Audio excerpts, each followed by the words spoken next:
श्री शिवाय नमस्तुभ्यम हर हर महादेव। आज 26 दिसंबर का दिन है और सफला एकादशी की विशेष तिथि है और गुरुजी पंडित प्रदीप मिश्रा जी ने इस सफला एकादशी और अन्य एकादशियों में किए जाने वाले कुछ विशेष उपाय बताए हैं। सभी उपाय हम आपको इस वीडियो के माध्यम से बताने वाले हैं। आप इनमें से कोई एक या फिर अपनी आवश्यकता के अनुसार एक से अधिक उपाय करके इस सफला एकादशी का अधिक से अधिक लाभ प्राप्त कर सकते हैं। आप यह उपाय आज सुबह, दोपहर और शाम तक भी कर सकते हैं, इसलिए आप इस वीडियो को अंत तक देखें ताकि कोई भी उपयोगी जानकारी आपसे ना छूटे। बढ़ते हैं सबसे पहले उस उपाय की ओर जो कि एकादशी के दिन किया जाने वाला सबसे अच्छा कर्ज मुक्ति, धन प्राप्ति, लक्ष्मी प्राप्ति उपाय है। यह उपाय गुरुजी ने अपने पिछले वर्षों की शिव पुराण कथा में बताया था, जिसे करने के लिए आपको एक कलश जल की आवश्यकता होती है। अगर आपके पास गंगा जल है तो काफ़ी अच्छी बात है, एक कलश में आप गंगा जल भर लें। अगर गंगा जल नहीं है तो आपके पास जो भी जल है आपके घर में, उस जल का आप उपयोग कर सकते हैं। जल से भरे हुए कलश को लेकर आपको भोलेनाथ के मंदिर में जाना है और भोलेनाथ के मंदिर में जाने के बाद आपको इस जल कलश के अंदर 7 बेलपत्र को डाल देना है। 7 बेलपत्र को आप इस प्रकार का उपयोग करें कि वह कटी फटी नहीं होना चाहिए, ना ही उसमें छिद्र होना चाहिए, और सभी बेलपत्र के आपको डूठ निकाल लेना है।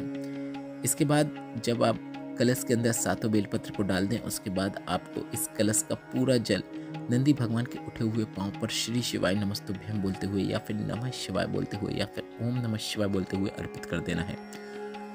इसके बाद आपको कलश के अंदर की सभी बेलपत्र को एक एक करके या फिर एक साथ, मतलब अगर मंदिर में भीड़ अधिक मात्रा में है तो आप एक साथ 7 बेलपत्र को श्री शिवाय नमस्तुभ्यम बोलते हुए शिवलिंग के ऊपर अर्पित कर सकते हैं।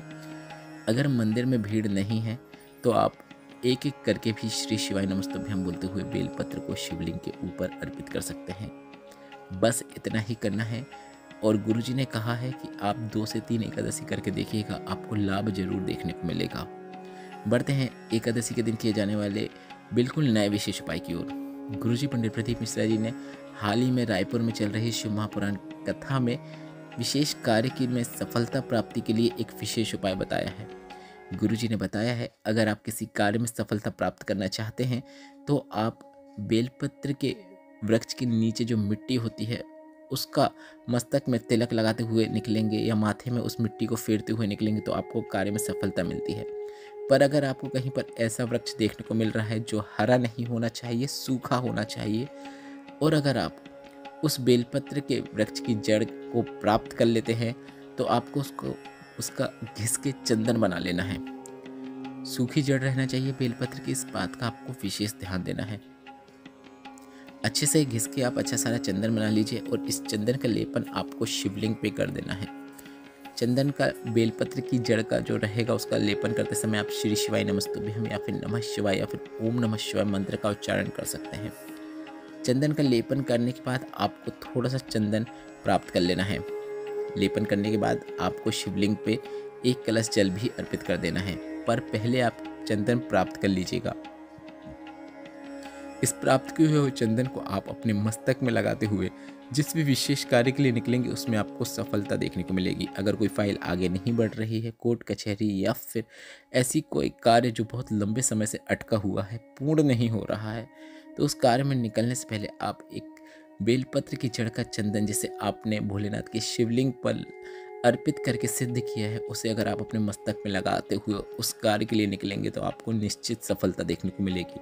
गुरुजी का बताया है बिल्कुल नया तिलक वाला उपाय है, जिसे आपको इस सफला एकादशी के दिन अगर आप किसी कार्य में सफलता प्राप्त करना चाहते हैं तो उस कार्य में निकलने से पहले आपको यह विशेष उपाय अवश्य करना है।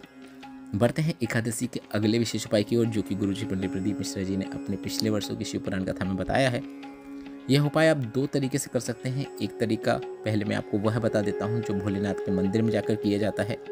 दूसरा तरीका आपको वह बता देंगे जो कि आप अपने घर पर ही कर सकते हैं।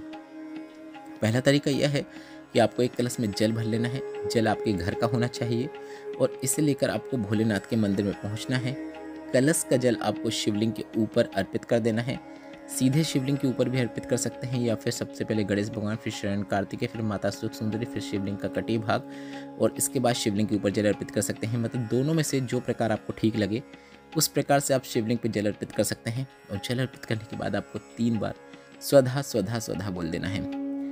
इसके साथ ही अगर आपको स्वधा स्तोत्र का पाठ करना है तो आप वहीं मंदिर में बैठकर स्वधा स्तोत्र का पाठ भी कर सकते हैं। स्वधा स्तोत्र का पाठ आप गूगल करेंगे तो गूगल में भी सर्च करने पर आपको आसानी से मिल जाएगा। हिंदी भाषा का आप ढूंढेंगे तो हिंदी भाषा का भी मिल जाएगा। अगर आप व्हाट्सएप चैनल में हमारे ढूंढेंगे तो वहाँ पर भी आप सर्च करेंगे तो स्वधा स्तोत्र का पाठ हमने वहाँ पर भी अपलोड किया है, तो आपको व्हाट्सएप चैनल पे भी स्वधा स्तोत्र का पाठ मिल जाएगा। हमारे व्हाट्सएप चैनल में जुड़ना चाहते हैं तो व्हाट्सएप चैनल की लिंक मैंने कमेंट बॉक्स में पिन कर दी है, जिसमें टच करके आप हमें व्हाट्सएप में फॉलो कर सकते हैं और हमारे द्वारा अपलोड की गई सभी सामग्री को आप वहाँ पर देख सकते हैं, जो कि बिल्कुल फ्री है। अब हम आपको बता दें, आप स्वधा स्तोत्र का पाठ कर सकते हैं। अगर नहीं कर सकते हैं तो आप अगर 3 बार भी जल चढ़ाने के बाद स्वधा स्वधा स्वधा बोल रहे हैं तो भी पर्याप्त है। अब ऐसा करने से क्या लाभ होता है वह भी सुन लीजिए। गुरुजी ने कहा, अगर आपके घर में आप 1 कमा रहे हैं, 1.25 खर्च हो रहा है, घर में पैसा टिक नहीं रहा है, मतलब पैसा आ तो रहा है पर उससे ज़्यादा खर्चा हो जाता है, घर में पैसा बीमारियों में लग रहा है, घर के सदस्यों का आपस में क्लेश होता है, घर के सदस्यों को आपस में लड़ाइयाँ होती हैं, या फिर आपके घर के बर्तन गिरते हैं, यह सभी जो होता है वह पितृदोष एवं अन्य कई दोषों के कारण होता है। और इनसे मुक्ति प्राप्त करने के लिए आपको एकादशी के दिन स्वधा वाला उपाय करना होता है, जो मैंने अभी आपको बता दिया। अब यह उपाय आप अपने घर पर भी कर सकते हैं। घर पर करने का तरीका यह है कि आपको एक दीपक तैयार करना है। दीपक लंबी बाती का होना चाहिए और इस दीपक को आपको अपने घर में, आप चाहो तो सुबह भी लगा सकते हैं, 10 बजे के बाद आप लगा सकते हैं, या फिर आप शाम के समय मतलब प्रदोष काल में लगा सकते हैं। यह दीपक पितरों के निमित्त रहेगा, तो आप इस दीपक को दक्षिण दिशा की ओर मुख करके प्रज्वलित कर सकते हैं। और यह दीपक आपको अपने घर में, जहाँ पे आप पानी का पात्र रखते हैं, पानी का पटिंडा रखते हैं, पानी का मटका रखते हैं, जिसमें भी पात्र में आप पानी भर के रखते हैं, उस पात्र के पास आपको यह दीपक प्रज्वलित करना है। दीपक का मुख, जो लौ की मुख रहेगी, वह दक्षिण दिशा की ओर होना चाहिए। इस बात का आपको ध्यान रखना है।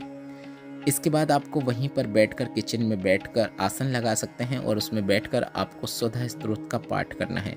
तो आप यह उपाय अपने घर पर ही शाम के समय प्रदोष काल में कर सकते हैं और ऐसा करने से भी आप पितरों का आपको आशीर्वाद प्राप्त होता है और जीवन से सभी समस्याएं जो आपको अभी हमने बताई वह दूर हो जाती हैं। घर में पैसा रुकता है, बीमारियां दूर होती हैं, घर में सुख शांति देखने को मिलती है और घर के सभी सदस्य आपस में प्रेम से बातें करते हैं। इस वीडियो में बताए गए उपायों से संबंधित कोई प्रश्न हो तो वे प्रश्न आप कमेंट बॉक्स के जरिए पूछ सकते हैं। हम आपके सभी प्रश्नों का उत्तर अवश्य देंगे और शीघ्र देंगे। और मेरे द्वारा दी गई जानकारी अगर आपको थोड़ी सी भी उपयोगी लगी हो तो इस वीडियो को लाइक करके कमेंट बॉक्स में श्री शिवाय नमस्तुभ्यम या फिर हर हर महादेव अवश्य टाइप कीजिएगा। और व्हाट्सएप में जुड़ना चाहते हैं तो उसकी लिंक कमेंट बॉक्स में दे दी है। व्हाट्सएप में जुड़ना बिल्कुल फ्री है, तो कमेंट बॉक्स में दी गई लिंक में टच करके आप हमें व्हाट्सएप में भी फॉलो कर सकते हैं। श्री शिवाय नमस्तुभ्यम, हर हर महादेव।